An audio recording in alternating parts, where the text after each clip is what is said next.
Hello, long time no see. Welcome back to another episode of Storytime, the show where I tell you stories and I forget my lines and have to look at my computer pretty frequently. I'm your host, JP, also known as that tall dude at Modern Gravity with the scruffy hair that he hides under a toque. Regardless of how you know me, I have another story for you today. I forgot the title, so I'm just gonna look quickly. Basement Floats, The Humble Beginning. So how about we get started?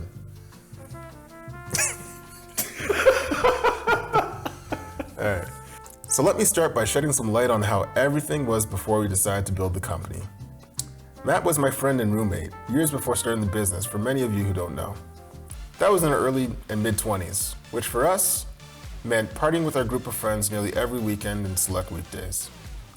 Some of you may even remember me drunkenly dancing at a bar or club, or climbing streetlights at 4 a.m. on the way to Denny's. Matt, I know you remember those moments. Or do I? Or don't. Realistically, I had no intentions of starting a business. My focus was on getting out of the field of work I had chosen. At the same time, I know I wouldn't say I liked the idea of going back to school, as I felt that it might lead to the same outcome I was currently in and unhappy doing. After living with Matt for a few years, I always figured he'd eventually own a business of his own. It was easy to figure out because he talked about it year after year. My role in those conversations was usually along the lines of support. That's a cool idea, man. I hope you make that happen one day. Or, you want to get involved in the yo-yo business? With what and who? Ideas. There's always a wide range of them, and Matt had quite a few. But when he finished the personal fitness program at NAIT, he finally started talking about opening up a gym. And that's when I thought to myself, cool, maybe I can help him get started with some of my saved money, because investments are easy. A few weeks turned into a few months, and Matt had trouble figuring out the gym idea. Fun fact, back when Matt was even younger than he already was in the story, he floated a bunch of time in an elderly lady's house in Red Deer. I guess he had some interesting hobbies that nobody knew about, and I'm sure there are many down that weird-ass rabbit hole. But this isn't Alice in Wonderland or Pan's Labyrinth, so let's move on. It's funny when I wrote it. Eventually for Matt, the light bulb popped on. I'll use a float tank to help me figure out this gym idea. More time passes, and Matt finds a float tank, but it's down in Calgary. He doesn't want to drive that far, and is getting frustrated that his old friend, the float tank, isn't close by. Another light bulb illuminates. I wonder if a float center could be a thing. So he looked it up and found out there was a whole bunch of brand spanking new float center businesses opening up across the entire world. How's that for timing? At this time, Matt started his strategic approach. Hey JP, have you ever heard of floating? Floating, is that some type of strange dance or exercise you're involved in that involves magnets? Funny enough, I was relatively intrigued and thought it all sounded pretty interesting. It's like meditation with way less effort. Sounds good to me. That conversation evolved into the suggestion that it might be easier if both of us were to participate in it. And I fully remember the night when Matt asked if we should become business partners and start running a float studio. I was playing Grand Theft Auto 5, and I was pretty sure I was doing a backflip over a helicopter while blowing a police car and also stealing $1,000 from a convenience store. To answer both questions you probably have right now, yes, that is how I made life-altering decisions back then. And yes, I am that good at Grand Theft Auto 5. A few days later, the measuring tapes were out, and the Google searches were in full force. We decided to get a Samadhi float tank and put it into the laundry room because that was the only tank that would fit in the house. The laundry room was the best place for the tank based on the layout of the house and for soundproofing purposes. We took down all the empty alcohol bottle decorations from the top of the cupboards, design choices from our 20s, and bought some cheap IKEA art, curtains, and rugs to make things a bit more presentable. We stapled some sheets to the unfinished ceiling in the laundry room to create a backlit, diffused, pillowy ceiling. It's pretty diffused. Yeah, it's pretty pillowy too.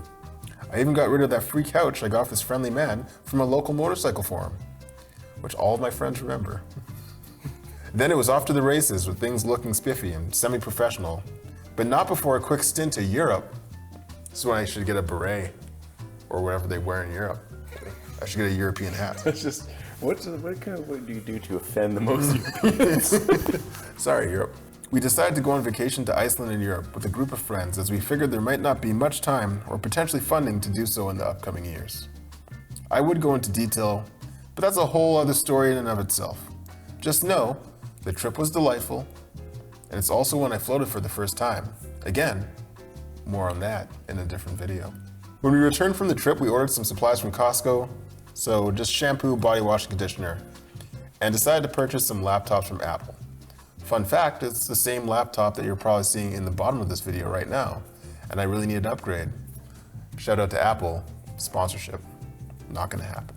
Next, we organized the downstairs bathroom and assembled the tank, which had been left in shambles all over the basement floor, as we had received it right before we left for the trip to Europe. Finally, after a few more weeks of getting the website set up, playing Grand Theft Auto 5, reorganizing the house, and printing super legitimate looking brochures, it was time to launch.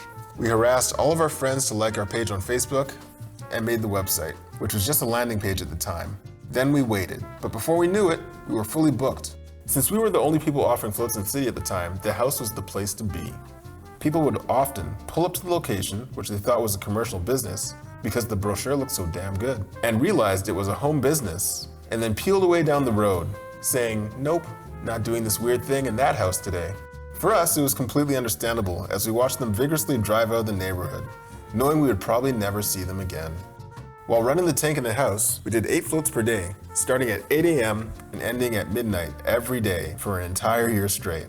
I spent nearly every night doing laundry until 4 a.m. to ensure it was ready for the next day because, of course, you couldn't run the machines as the float tank was right beside them because it was in the laundry room.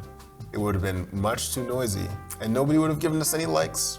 We weren't fully booked every day over the course of the year, but we did float to over 1,200 people. And some days it was tough, sure, but most of the time it was pretty awesome. We met so many people, had so many conversations, had so many laughs. That experience was matchless compared to anything I've ever experienced before. And did it ever break me out of my crispy social shell?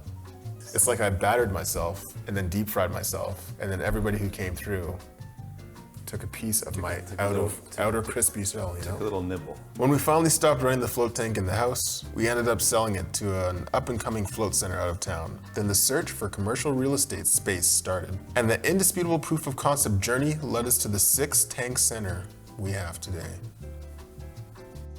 I'm supposed to look at the camera when I read this part, but I'm not going to, so you're just gonna watch me read it off of the screen. I labeled this video Humble Beginnings because the entire process has been humbling from the get-go. It's taken some time to realize how naive some of my ideas were about opening a business. But we're still here chugging along, offering relaxation and floating naked bodies.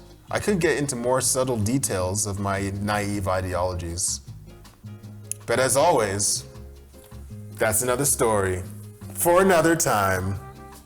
Thanks for watching. Why you're watching? I don't know. But you're here. But you're here. I gotcha.